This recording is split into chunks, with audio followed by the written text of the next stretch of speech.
Halo teman-teman semua, selamat datang di channel Story 3M, di mana kita kali ini akan menceritakan alur cerita dari manhwa yang berjudul I Became the Master of the Weakest Demon King. Baiklah, tidak perlu lama lagi, langsung saja kita masuk ke dalam alur ceritanya. Berpindah ke lantai 70, di mana Veruna menanyakan apakah tidak masalah meninggalkan istana tanpa penjagaan sama sekali. Dan Nahen berkata tidak masalah. Veruna mendengar Andromalius memiliki unit pembunuh pembayaran di bawah komandonya. Dan jika mereka berhasil menaklukkan kastil, maka mereka tidak memiliki tempat pulang. Nahen berkata kalau dia tidak perlu khawatir, karena serangan seperti itu tidak akan berguna. Karena mereka juga memiliki kepala pelayan luar biasa. Berpindah lantai 72, di mana Kain sedang menghajar para penyusup yang berani masuk ke dalam istana menggunakan sepatu kotor. Padahal, dia baru saja mengepel. Jelas saja pemimpin unit assassin sangat terkejut ketika melihat salah satu anak buahnya dihajar. Padahal seharusnya tidak ada satupun penjaga di sini. Pemimpin assassin itu jelas saja kebingungan dengan apa yang baru saja terjadi. Dan Chain keluar sambil berkata, berani sekali mereka menginjak lantai yang baru saja dipel. Kain berkata kalau mereka tidak memiliki alasan yang memuaskannya, maka mereka akan membayarnya dengan menggunakan nyawa mereka. Veruna menanyakan apakah Tuan Nahen sudah mengetahuinya sejak awal, dan Nahen berkata, ada beberapa hal yang bisa disembunyikan, tapi tidak akan bisa lolos darinya. Di samping itu, salah satu assassin sudah dibikin babak belur sampai keluar dari jendela. Ketika mencoba membunuh orang-orang di lantai kedua, Cecily kemudian melaporkan pada butler kalau dirinya baru saja membunuh kecoa besar ketika sedang mengepel lantai kedua. Rhea berkata, ada dua kecoa besar yang masuk ke kamarnya, yang mulia. Tapi apa yang terjadi pada pintunya?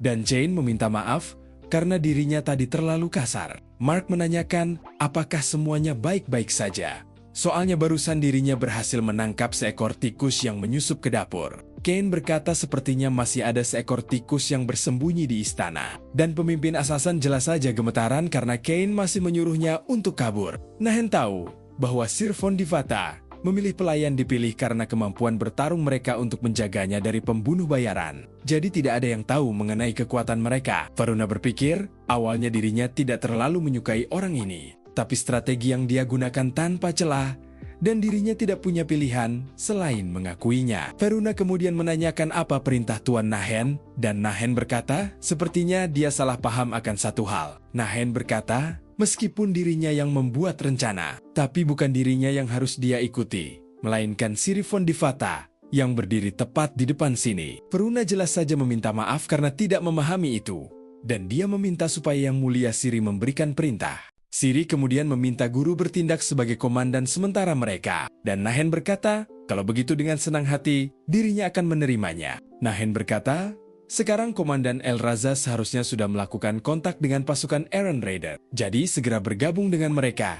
Dan Veruna berkata, dimengerti. Nahen berkata, kalau begitu sekarang mari kita menyusul ke tempatnya Yang Mulia Sitri. Dan Siri berkata, dirinya sudah merindukan Nona Sitri. Berpindah ke medan perang, di mana Sitri berkata rupanya pasukan Eren lebih kuat daripada dugaannya. Dan Baphomet berkata sepertinya Eren mendidik anggotanya dengan tekun. Baphomet berkata, Nahen mampu mengumpulkan informasi dan eksekusi rencana yang sangat mengerikan. Dan Sitri berkata, bukan hanya mengerikan, tapi juga berbahaya. Baphomet menanyakan kenapa Yang Mulia tidak segera mengambil tindakan. Tapi Sitri berkata, kalau mereka salah langkah, maka lantai 71 akan berakhir persis seperti tempat ini. Sitri berkata, mereka hanya perlu memainkan peran mereka, mengambil apa yang menjadi milik mereka, lalu pergi.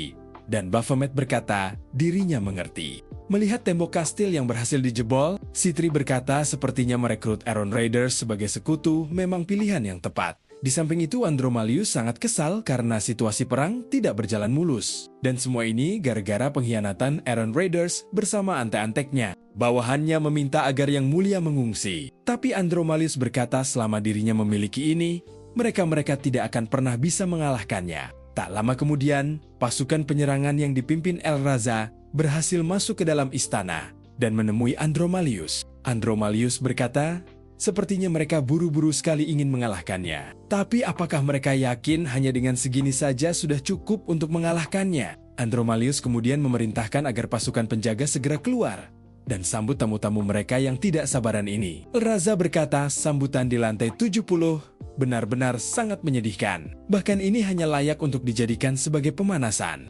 Andromalius berkata, apakah Eren yakin Silver Sword akan cukup untuk menyelamatkannya? Tapi Eren hanya terdiam tidak menjawabnya. Bersamaan dengan Elraza yang telah menghabisi 4 pengawal dalam sekali gerakan berkata, sepertinya dia sendiri yang meremehkan situasi hingga lantai 70 terlihat sangat menyedihkan. Namun ketika ingin melancarkan serangan pembunuh, tampaknya Andromalius bisa mengikuti pergerakan Elraza dan menangkis serangannya dengan palu.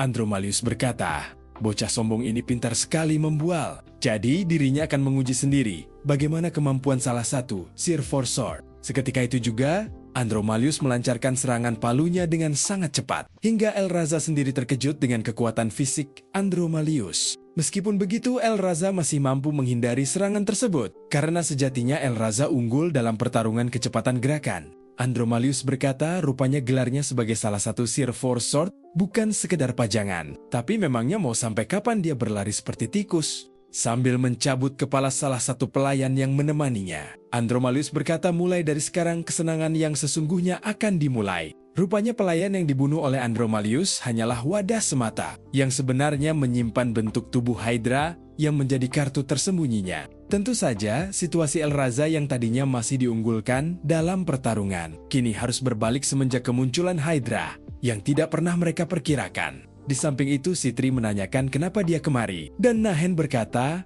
kalau Yang Mulia Siri merindukannya, jadi dirinya mengajaknya untuk mampir kemari. Sitri menanyakan apakah hanya dengan mengirim Eren beserta Silver Sword sudah cukup, dan Nahen berkata dirinya akan membantu jika diperlukan. Nahen kemudian menitipkan Siri pada Sitri, sementara dirinya ingin mengecek ke dalam istana. Dan Sitri menanyakan apa dia yakin mau menitipkan Siri padanya. Nahen berkata, kalau dirinya hanya akan pergi sebentar, dan akan ada terlalu banyak gangguan kalau dirinya membawa Siri bersamanya. Siri tentunya meminta supaya guru membawanya saja, tapi Nahen berkata, bermainlah dengan benda kecil itu, karena dirinya akan segera kembali. Namun ketika merasakan energi merah gelap yang memancar dari dalam istana, Nahen jelas saja terkejut, karena seharusnya makhluk seperti itu tidak ada di sini. Siri menanyakan apa yang terjadi, tapi Nahen berkata sepertinya Komandan Elraza sedang dalam bahaya, jadi dirinya harus segera pergi ke sana. Seketika itu juga Nahen terbang dengan sangat cepat menuju ke dalam istana, untuk melihat apakah dugaannya ini benar atau tidak. Sitri yang melihat pergerakan Nahen yang begitu cepat jelas saja tidak percaya. Dan memangnya, seberapa kuat orang itu? Baphomet berkata ini kesempatan mereka, dan Sitri berkata kesempatan gundulmu. Malahan dia sedang memeriksa apakah dirinya bisa dipercaya atau tidak. Sitri berkata agar dia memperlakukan Siri dengan hormat seperti dirinya, dan jangan memikirkan macam-macam. Dan Baphomet berkata dirinya mengerti, melihat Siri yang tersenyum manis seperti itu. Sitri tentunya berpikir, apakah dia benar-benar menyukai boneka itu? Tapi kenapa juga harus paus? Berpindah ke dalam istana, di mana situasi pasukan Elraza dan Eren Raiders terlihat kurang bagus. Semenjak kemunculan Hydra, Veruna sendiri kebingungan harus membantu yang mana karena komandannya sedang kesulitan, tapi anggotanya juga sedang dibantai. Namun karena Veruna mengalihkan perhatian darinya, Andromalius memanfaatkan kesempatan tersebut untuk memberikan serangan telak pada Veruna. Jelas saja, Eren Raiders jadinya sangat terkejut karena situasinya langsung berbalik. Hanya karena ada satu variabel yang tidak pernah mereka bayangkan. Andromalius kemudian tertawa sambil berkata, dirinya suka sekali melihat pengkhianat ketakutan, tapi dirinya tidak akan membiarkan seorang pengkhianat mati dengan mudah. Di samping itu, Elraza yang akan dimakan ular sedang berpikir, kalau ini bukan Hydra biasa, bahkan kekuatannya menyaingi Demon King tingkat tinggi. Melihat jika ada satu kepala lagi yang akan menyerangnya, Elraza sadar kalau dirinya tidak akan bisa menghindar, dan dirinya hanya bisa meminta maaf, tidak bisa bersama Yang Mulia lagi. Namun secara mengejutkan dan tidak disangka-sangka, Elraza yang selamat sangat kebingungan karena Hydra tiba-tiba mati, padahal seharusnya dirinya akan dibunuh terlebih dulu. Tentu saja, itu semua adalah perbuatannya Nahen yang langsung membunuh Hydra, sekaligus menghajar Andromalius hanya dalam satu kali serangan. Nahen kemudian menyuruh supaya Demon King Andromalius menyerah saja, dan menjawab pertanyaan yang ingin dirinya tanyakan.